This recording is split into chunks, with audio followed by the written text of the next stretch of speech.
Growing up poor ain't easy, let me tell you. But despite the odds stacked against me, there was one thing I had going for me, my knack for drawing. It was my escape, my way of dreaming bigger than our small town. But without money for art classes, my talent was like a bird with clipped wings, grounded, unable to soar.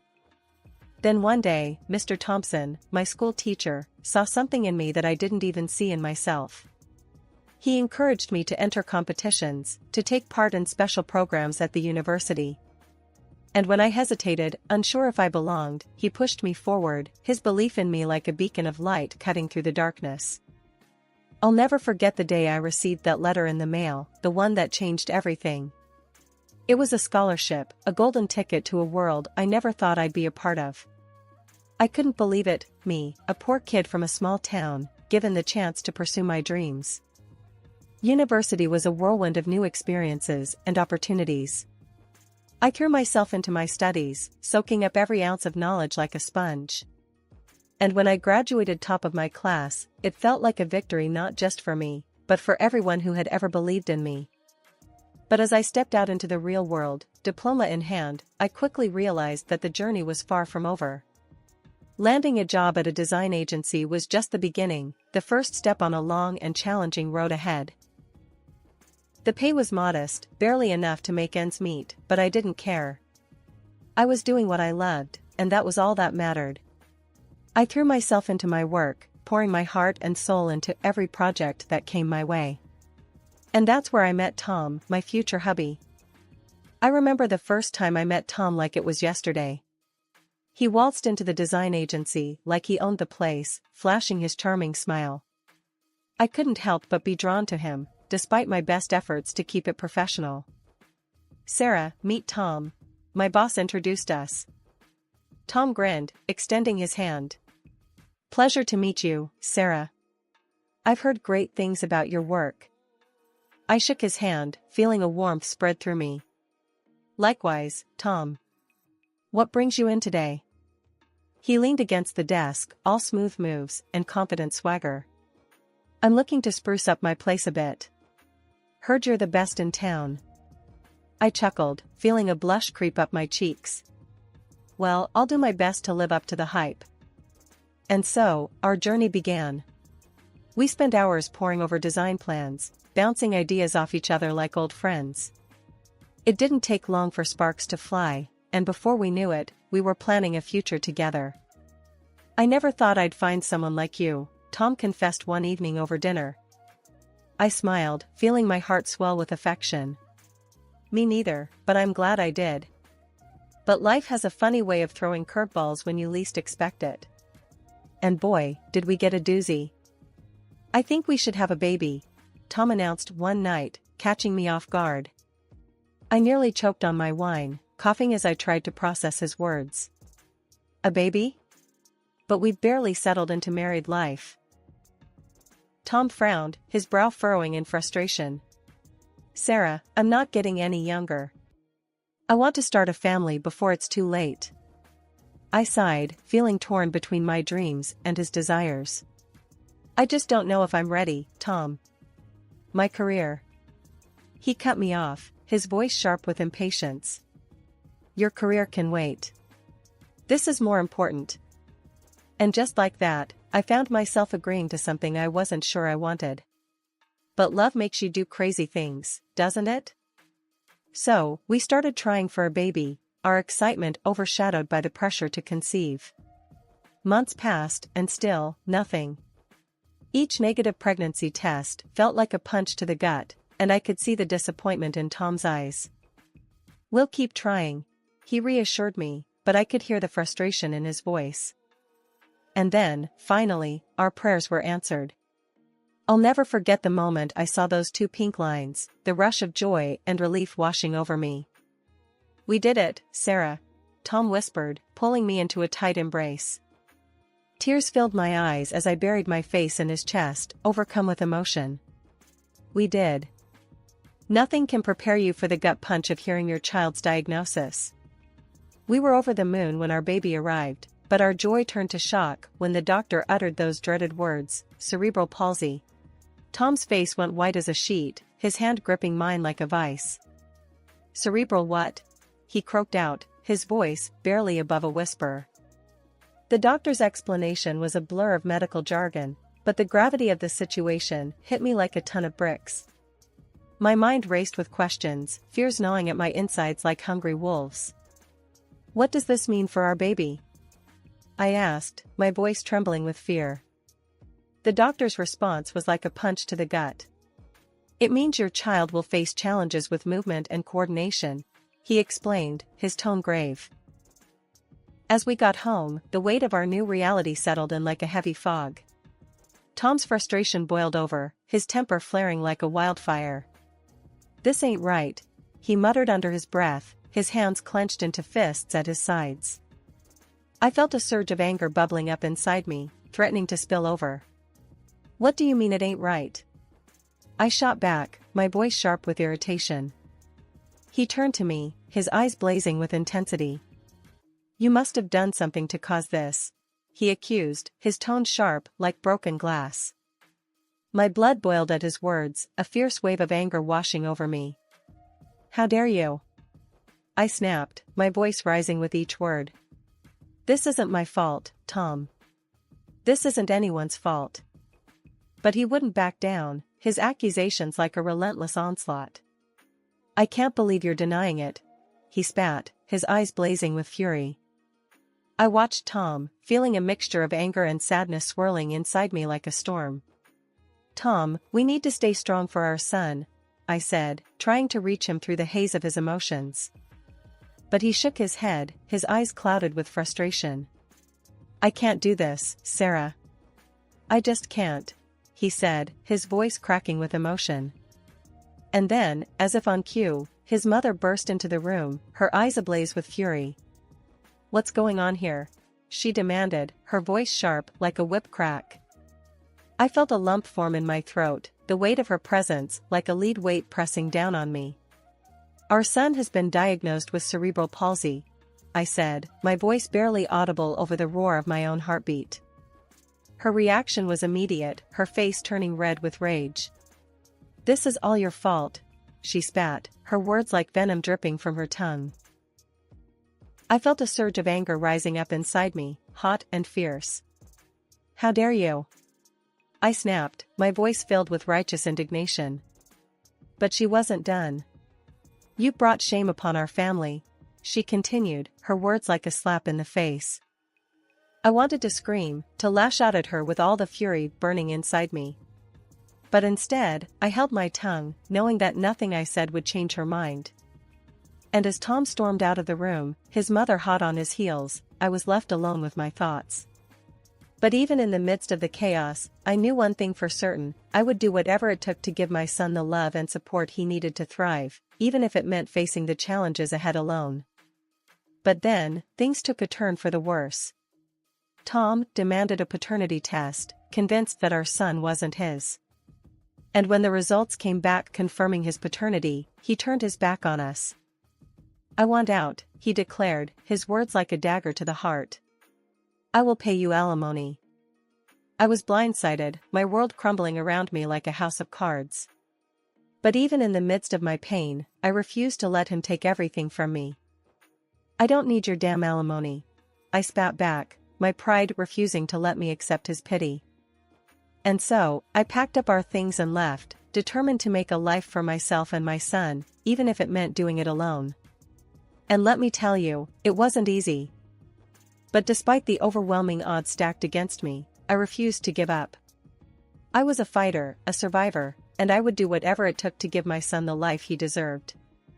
I reached out to anyone and everyone who could offer support, from friends to family to complete strangers on the internet. And slowly but surely, I began to build a network of people who understood what I was going through, who could offer advice and a shoulder to lean on when the going got tough. The online support groups became my lifeline, a safe space where I could share my fears and frustrations without fear of judgment. And as I scrolled through the endless stream of messages and comments, I realized that I wasn't alone, far from it. "Hey Sarah, how you holding up?" one message read, the sender's username a jumble of letters and numbers. I smiled, grateful for the virtual hug. Taking it one day at a time, I replied, my fingers flying across the keyboard. And as the days turned into weeks, and the weeks turned into months, I found myself forging real connections with people who understood what it meant to walk in my shoes. We swapped stories and tips, commiserated over sleepless nights and missed milestones, and celebrated every victory, no matter how small. But it wasn't just the online community that offered support. Friends and family rallied around me, offering a helping hand and a sympathetic ear whenever I needed it most. "Sarah, we're here for you, no matter what," my best friend declared, her voice fierce with determination. I felt a lump form in my throat, touched by her unwavering loyalty. "Thanks, Jen. I don't know what I'd do without you," I said, my voice choked with emotion. And as I navigated the ups and downs of single parenthood, I realized that building a support network wasn't just about finding people who could help me. It was about finding people who could lift me up when I felt like I was drowning, who could remind me that I was strong enough to weather any storm. Life threw us more curveballs than a pitcher on a bad day, but we weren't about to strike out. No way. We were fighters, me and my son, and we were gonna show the world what we were made of. Sure, there were days when it felt like the weight of the world was bearing down on my shoulders, when the challenges of single parenthood threatened to overwhelm me. But I refused to let the darkness win. I had a son to raise, a life to live, and I wasn't about to let anyone or anything stand in my way. I threw myself into my work, pouring every ounce of my energy into my passion for design. And let me tell you, it paid off. I landed big projects, made a name for myself in the industry, and proved to everyone who doubted me that I was a force to be reckoned with. But it wasn't just about my career. I was determined to give my son the best possible life, to ensure that he had every opportunity to thrive, despite the challenges he faced.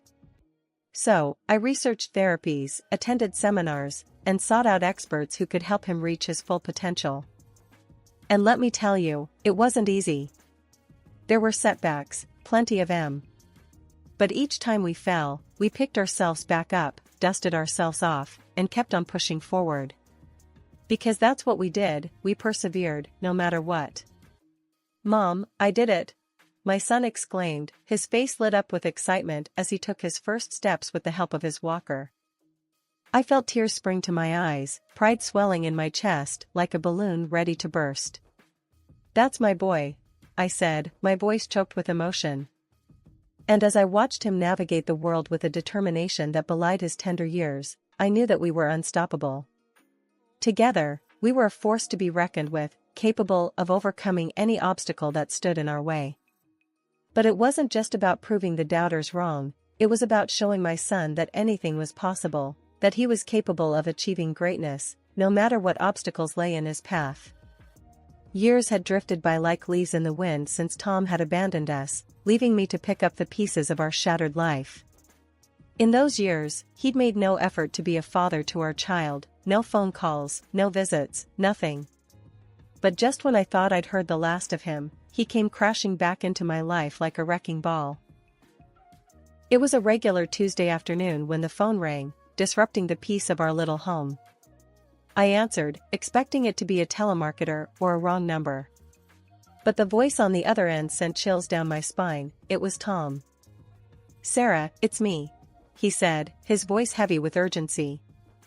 I rolled my eyes, barely able to contain my frustration. "What do you want, Tom?" I snapped, my patience wearing thin. He wasted no time getting to the point. "I'm in the hospital. I broke my spine skiing," he said, his words like a slap in the face. I felt a surge of anger rising up inside me, hot and fierce. "And why should I care?" I demanded, my voice dripping with sarcasm. But he wasn't deterred. "Because I need your help, Sarah. I can't take care of myself," he admitted, his voice tinged with desperation. I scoffed, shaking my head in disbelief. "You expect me to drop everything and come running to your rescue? After everything you've done?" I spat, my words like venom. But he wasn't about to take no for an answer. "You owe me, Sarah. I'm the father of your child," he insisted, his tone growing more aggressive by the second. I felt my blood boil, fury coursing through my veins like wildfire. "I owe you nothing," I declared, my voice cold and unwavering. With that, I hung up the phone, refusing to let him guilt-trip me into helping him. I had spent years rebuilding my life from the ground up, and I wasn't about to let him tear it down again. But even as I tried to push him out of my mind, his words lingered like a dark cloud, casting a shadow over my thoughts. Was I really heartless for refusing to help him? Was I a bad person for turning my back on the father of my child? I pushed aside the doubts gnawing at my conscience, reminding myself that I had done everything in my power to make things work, to give him a chance to be a part of our son's life. But he had chosen to walk away, leaving me to pick up the pieces on my own. And so, with a heavy heart and a sense of resolve, I turned my focus back to the things that mattered, my son, my work, and the life that I had fought so hard to build. Tom may have been a part of our past, but he had no place in our future. After Tom, I swore I was done with love. I'd been burned once, and I wasn't about to let it happen again. But life has a funny way of surprising you when you least expect it. I met Jake at a design conference, a charming architect with a smile that could light up a room. He was confident, funny, and had a way of making me feel like I was the only woman in the world. "Hey there, gorgeous. Mind if I buy you a drink?" he said, sauntering over with a grin on his face. I raised an eyebrow, amused by his boldness. "Depends. Are you planning on spiking it with something?" I replied, my lips curling into a smirk. He laughed, undeterred by my sarcasm. "Only if you're into that sort of thing," he joked, his eyes twinkling with mischief. We spent the rest of the evening talking and laughing like old friends, trading stories, and sharing our dreams for the future. And as the night wore on, I found myself drawn to him in a way I hadn't felt in years. "So, Sarah, what do you say? Want to grab dinner with me tomorrow night?" he asked, his voice soft and earnest. I hesitated, unsure if I was ready to take that leap again. But there was something about Jake, something that made me want to take a chance. "Sure, why not?" I said, a smile tugging at the corners of my lips. And so, our first date turned into a second, and a third, until I found myself falling for him faster than I ever thought possible. He was patient and kind, always there to lend a listening ear or a comforting hug when I needed it most. But it wasn't just about the romance, it was about the connection we shared, the way he understood me in a way that no one else ever had. He didn't judge me for my past or my mistakes, he accepted me for who I was, flaws and all. He also accepted my son. "Sarah, I have something to ask you," Jake said one evening, his voice nervous, but determined. I felt my heart skip a beat, anticipation coursing through my veins. "What is it?" I asked, my pulse racing with excitement. He took a deep breath, his eyes locking with mine. "Will you marry me?" he asked, holding out a small velvet box. I felt tears prickling at the corners of my eyes, overwhelmed by the love and emotion flooding my heart. "Yes, Jake. Yes, I will," I said, my voice barely above a whisper. And as he slipped the ring onto my finger, I knew that I had found my happily ever after, not in spite of my past, but because of it. As the sun rose on a crisp morning, I couldn't help but feel a sense of anticipation bubbling up inside me. Today was the start of a new chapter in my life, a chance to leave the past behind and embrace the future with open arms. I glanced over at Jake, who was still sound asleep beside me, his face peaceful and serene. He had been my rock, my anchor in the storm, and I couldn't wait to begin this next adventure with him by my side. "Hey, sleepyhead. Time to wake up," I said, gently nudging him awake. He groaned, blinking blearily as he stretched his arms above his head. "What time is it?" he mumbled, his voice thick with sleep. I checked the clock on the nightstand. "It's almost time to get moving." "We've got a big day ahead of us," I replied, excitement bubbling up inside me like a pot about to boil over. He grinned, his eyes lighting up with anticipation. "I can't wait. This is gonna be the best day ever," he said, his voice filled with enthusiasm. And so, we got up and got dressed, our hearts pounding with excitement as we prepared to embark on this new journey together. We had spent months planning and preparing, and now the moment had finally arrived, the moment when we would open the doors to our very own design studio.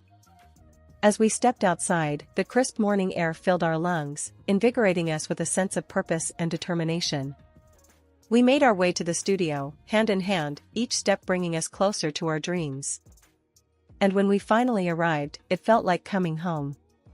The space was filled with light and warmth, a blank canvas just waiting to be filled with our creativity and passion. "This is it, Sarah. Our own little slice of heaven," Jake said, his voice filled with awe. I smiled, feeling a sense of pride swell in my chest. "It's perfect," I replied, my voice tinged with emotion. And as we set to work, sketching out plans and brainstorming ideas, I couldn't help but feel a sense of excitement building inside me. This was just the beginning, the start of something incredible that would change our lives forever. Hours flew by in a blur as we poured our hearts and souls into our work, each stroke of the pen bringing us one step closer to our vision. And when we finally stepped back to admire our handiwork, I knew that we had created something truly special. "This is amazing, Sarah. I couldn't have done it without you," Jake said, his voice filled with admiration. I grinned, feeling a sense of satisfaction wash over me. "And I couldn't have done it without you," I replied, reaching out to squeeze his hand. Together, we stood side by side, gazing out at our creation with a sense of pride and accomplishment. This was more than just a design studio, it was a testament to our love, our resilience, and our unwavering belief in each other. I had moved on from my past, focusing on building my future with my son and new husband and pouring my energy into our thriving design studio. Days were filled with creativity, nights with laughter, and I hardly spared a thought for my ex-husband, buried as he was in the recesses of my memory. But life has a cruel sense of timing. Just when I thought I had left him and his demands behind, a notification arrived: my ex-husband had filed a lawsuit, demanding alimony. The news hit me like a sucker punch to the gut. How could he come crawling back now, after all these years? But there was no time to dwell on it. The courtroom awaited, and I was ready to face him head-on. The courtroom buzzed with tension as we awaited the judge's verdict. My heart pounded in my chest as I glanced over at my ex-husband, sitting in his wheelchair with a scowl etched across his face. Beside him sat his mother, her eyes filled with contempt as they bore into me. "So, you think you're gonna get away with this, huh?" my ex-husband sneered, his voice dripping with bitterness. I clenched my fists, trying to keep my temper in check. "I'm not trying to get away with anything. I'm just standing up for what's right," I shot back, my voice firm and unwavering. He scoffed, shaking his head in disbelief. "You're just a greedy silly who's trying to screw me over," he spat, his words like daggers aimed at my heart. I felt a surge of anger rising up inside me, threatening to consume me whole. "I'm not the one who abandoned our child," I retorted, my voice trembling with rage. His mother chimed in, her voice laced with venom. "You should be grateful that he even gave you the time of day. You're lucky he didn't leave you sooner," she sneered, her words like a slap in the face. I gritted my teeth, struggling to keep my composure. "You both abandoned our child when he needed you the most. You don't get to play the victim now," I declared, my voice ringing out with conviction. But they weren't about to back down. They continued to hurl insults and accusations, trying to twist the truth to suit their own agenda. But I stood my ground, refusing to be intimidated by their bullying tactics. And when the judge finally delivered his verdict, ruling in my favor and denying my ex-husband's claim for alimony, I felt a sense of vindication wash over me. I may have lost a battle once, but I had won the war. As we left the courtroom, Jake by my side, I couldn't help but feel a sense of pride in how far I had come. I had faced adversity head-on, and I had come out stronger and more resilient than ever before. And as we walked hand in hand into the bright future that lay ahead, I knew that no matter what challenges we faced, we would face them together, united in love, and unstoppable in our determination to build a better life for ourselves and our family.